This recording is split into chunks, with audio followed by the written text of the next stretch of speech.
Neurogaunts scuttle forward in seething masses, driven on by the node beast controlling their bestial needs of slashing and biting, giving their lives without a moment's hesitation. In this video, we'll be painting a Tyrannid Neurogaunt node beast in the colours of High Fleet Leviathan to battle ready. Then we'll be adding a few extra techniques to take your model to the next level. And by following this guide, you can use this to paint the rest of your Neurogaunt unit too. If you're new to painting, you can check out the Citadel Colour Painting Essentials videos to learn more about paints and techniques. The paints we'll be using are on the screen right now. Remember that we're painting to match the box art, but you can paint your models however you like. Any additional equipment we've used is also on the screen, but feel free to use whatever brushes you're most comfortable with.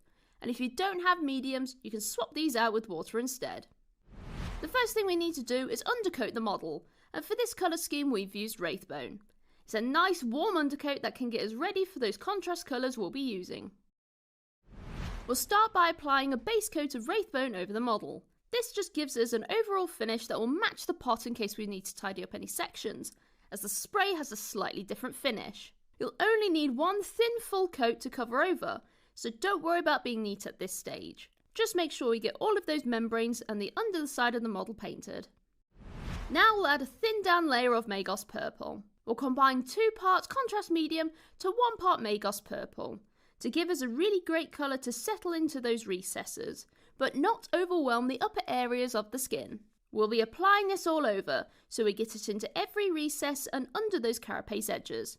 So don't worry about being neat at this stage. Just make sure the contrast doesn't pull too heavily, as we want a nice light pinky purple tone to the skin. After it's dry, you can reapply Wraithbone to any areas that are larger or smoother, flatter areas to tidy up any heavy contrast.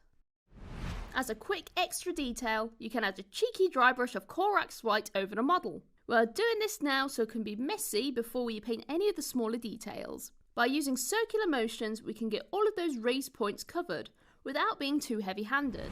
This is a subtle effect, so if you want more definition, you can apply a second dry brush. Just don't apply too much pressure or we can end up with a lumpy, unwanted texture. Next, we'll be using Nagaroth Knight for the carapace armour. Remember to thin down this paint as it's a base paint, and apply multiple thin layers to build up to a solid colour. Just take your time, as if we make mistakes now, it'll take more time to tidy up. So use a smaller brush if you think you might smudge paint onto the skin. After this paint is dry, you can tidy up any of the brains with Corax White, or if any of the areas have got this colour on, you can use the previous steps to tidy up. Now we can move on to Abaddon Black for the claws and hooves. Just like with Nagaroth Knight, we want to thin this paint down and apply it in multiple coats in the same way. So just take your time so we can avoid making any mistakes. You can also paint the insides of any mouths or teeth to help define the area for some paints later on. Now that the black is dry, we can apply 1 part Frost Heart to 2 parts contrast medium for the brains on the node beast. By using a smaller brush, we have more control of the flow of paint, so we avoid getting too much pooling or smudging this colour on any of the painted areas. You don't have to use this colour on the rest of the unit, it's only this model that have brains and brawns to match. Next we'll paint the teeth with Corax White and a small layer brush. You can also pick out the raised areas of the brain with this colour too, making it stand out a bit more from the Frost Heart recesses. By picking out those teeth, it will really help them stand back from that black base coat, finishing off a lot of the face detail with very little work.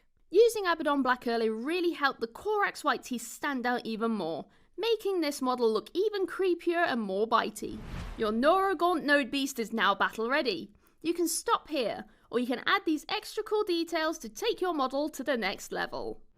Now we'll add a bit of definition to their carapace armour with an easy highlight of Slaanesh Grey. We can do this by thinning down the paint and applying it in small choppy lines around the edge of the carapace plates. You can see it gives more of a natural highlight than normal, giving this chipped chitin effect. Just make sure you use a small brush and keep that paint flowing on your brush. After that first highlight is dry, we'll add a simple highlight to the claws and hooves with Thunderhawk Blue. We don't need to highlight every edge or detail, so we'll pick out the most prominent or visible. So thin your paint and roll your brush onto the palette to control the amount of paint, and keep that point on the brush.